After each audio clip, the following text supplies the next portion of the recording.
Vamos a hacer la segunda parte del ejercicio en la que nos piden la carga y el voltaje de cada capacitor y que al final mostremos los resultados en una tabla. Para ello vamos a retomar los resultados que obtuvimos en la primera parte y los diagramas de circuitos reducidos que realizamos. Vamos a comenzar ahora con el último circuito que tenemos y de ahí nos vamos a ir regresando a cada uno hasta llegar al inicial para obtener todos los valores que nos piden. Tenemos un valor de capacitor equivalente de 4 microfarad. Ese es el resultado del último circuito. Para este circuito tenemos un voltaje equivalente de 15 volts. Este voltaje es el que nos indican que se suministra a todo el circuito, pero ese mismo valor es el que vamos a conservar para nuestro capacitor equivalente. Por lo tanto, tenemos capacitancia y voltaje. De este circuito nos vamos a pasar al circuito anterior.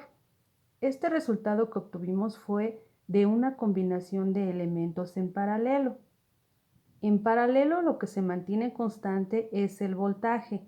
Por lo tanto, el voltaje del capacitor equivalente es el mismo que el del equivalente 3 y el del equivalente 2. Entonces yo voy a notar que el voltaje equivalente corresponde al equivalente 3 y al equivalente 2 y tiene un valor de 15 volts.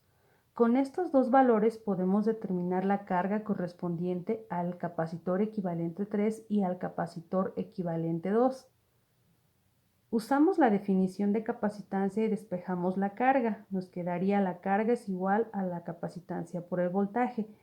Y es conveniente que vayamos colocando qué carga y qué voltaje y qué capacitancia es la que vamos a utilizar. Entonces, en primer lugar vamos a irnos por la parte superior. Vamos a calcular la carga equivalente 3. La carga equivalente 3 es igual a la capacitancia equivalente 3 por el voltaje equivalente 3. Retomo el valor que obtuve de capacitancia equivalente 3 de los resultados anteriores, que es 8 tercios, y los multiplico por los 15 volts que acabo de obtener como resultado de voltaje equivalente 3. Con eso determino la carga de este capacitor. De este resultado me regreso al circuito anterior. Este resultado de capacitor equivalente 3 lo obtuve con una combinación de elementos en serie.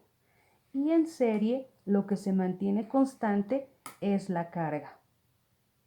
Eso quiere decir que la carga del capacitor equivalente 3 es la misma que la carga del capacitor equivalente 1 y del capacitor 3. Este es el valor que acabo de calcular de 40 microcoulombs. Con estos dos valores de carga ya puedo calcular el voltaje de cada uno de estos dos elementos, que es lo que estoy haciendo. Nuevamente utilizo la definición de capacitancia y ahora despejo el voltaje. El voltaje es la carga entre la capacitancia. En cada caso los valores respectivos. Para este son el 3 y para este son del equivalente número 1.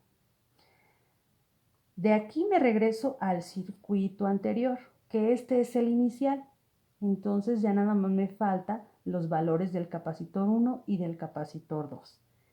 Este capacitor equivalente 1 es resultado de una combinación de elementos en paralelo. En paralelo lo que se mantiene constante es el voltaje, lo que quiere decir que el voltaje equivalente 1 es igual al voltaje 1 y al voltaje 2 y son los 5 volts que acabo de calcular. Con estos dos valores de voltaje ya puedo calcular la carga 1 y la carga 2. Y con esto he terminado de obtener los valores correspondientes a la parte superior de mi circuito. Y ya los puedo anotar en la tabla. Por otro lado, voy a la parte inferior. Me quedé en este circuito en la parte inferior. Voy a calcular la carga. La carga la voy a calcular con el voltaje que tengo por acá. Aquí tengo el voltaje equivalente 2. Con ese voltaje y su capacitancia respectiva, determino la carga que necesito. Y estoy en el penúltimo circuito. De ahí me regreso al anterior. Aquí no le hice nada, por lo tanto me regreso al inicial. Este valor de capacitancia equivalente 2 es resultado de una combinación de elementos en serie. En serie lo que se mantiene constante es la carga. Por lo tanto, la carga del capacitor equivalente 2 es la misma que del capacitor 4 y la misma que del capacitor 5. Con esos valores puedo calcular el voltaje 4 y el voltaje 5. Y con eso tengo todos los valores que me están solicitando.